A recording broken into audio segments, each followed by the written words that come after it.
ہم مسلمانوں کے گناہ معاف کر دیتا ہے.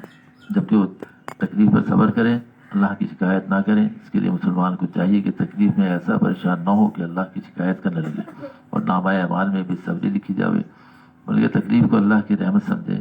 تکلیف سے گناہ معاف ہوتے ہیں، درجے بڑھتے ہیں، اللہ کی معرفت بڑھتی ہے، تکبر اور غرور ٹوٹ جاتا ہے. اب آپ دیکھیں ایک سے نقطے پہ عمل کرنے سے کیا کچھ حاصل ہو رہا ہے. یعنی ایک ساتھ کتنی چیزیں کہ تم اللہ کی شکایت بھی نہ کرو، نائب اعمال میں تمہارے صبر یعنی صبر بھی لکھا جائے گا. تکلیف پہنچ رہی ہے، رحمت سمجھنے کی تکلیف گناہ سب جھڑ رہے ہیں، درجے بلند ہو رہے ہیں. اللہ کی معرفت یعنی خالی یہ نہیں کہ بجائی ہماری ہو رہی ہے، صفائی ہو رہی ہے، معرفت بھی اللہ کی ساتھ ساتھ مل رہی ہے. تکبر اور غرور ٹوٹ رہے ہیں. ایسے آرام میں آدمی کو خدا کو بھول جاتا ہے، پڑھائی میں اتراتا ہے. اگر تکلیف اور رحمت نہ ہوتی تو اللہ تعالیٰ اپنے نبیوں کو اور بندوں کو ذرہ برابر بھی تکلیف نہ دیتے. پھر بخاری شریف کا آپ سے مفہوم اس میں حدیث میں ہے کہ میرے پاس جو مال ہوگا میں تم سے چھپا کر جمع کر کے نہیں رکھوں گا، اور جو آدمی اپنے کو سوال کرنے سے اور بے کاموں سے بچاوے اور پرہیزگاری اختیار کرے تو اللہ تعالیٰ اس کو پرہیزگاری بنا دے گا. اور دنیا سے پرواہی کا ارادہ کرے گا تو اللہ تعالیٰ اس کے دل کی دنیا کے مال سے بے پرواہ کر دے گا. جو آدمی آفت اور بلاؤں میں ہمت اور مضبوطی سے صبر اختیار کرے گا، اللہ تعالیٰ اس کو بے سچا اور پورا صابر بنا دے گا. اور صبر سے بڑھ کر کوئی اچھی نعمت کیا ہو سکتی ہے. تو اتنی سی چیزیں، صبر، شکر، استغفار، ان سے کیا کچھ حاصل ہو رہا ہے.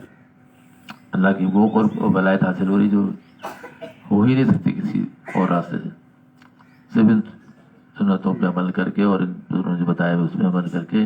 وہ بزرگوں کیا بتائے ہوئے، وہ پوری زندگی آپ صلی اللہ علیہ وسلم کی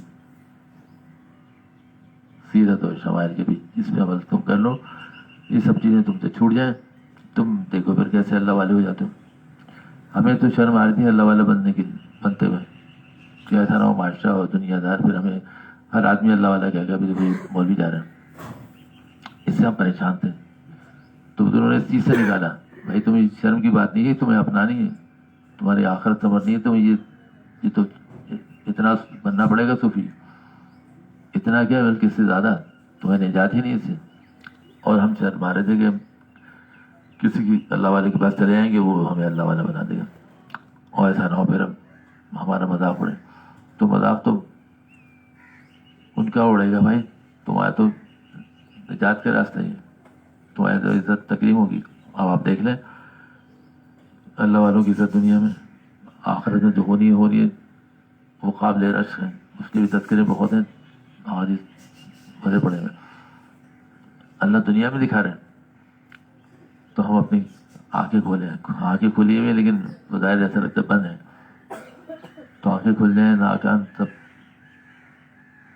ان کی روشنی تیز ہو جائے.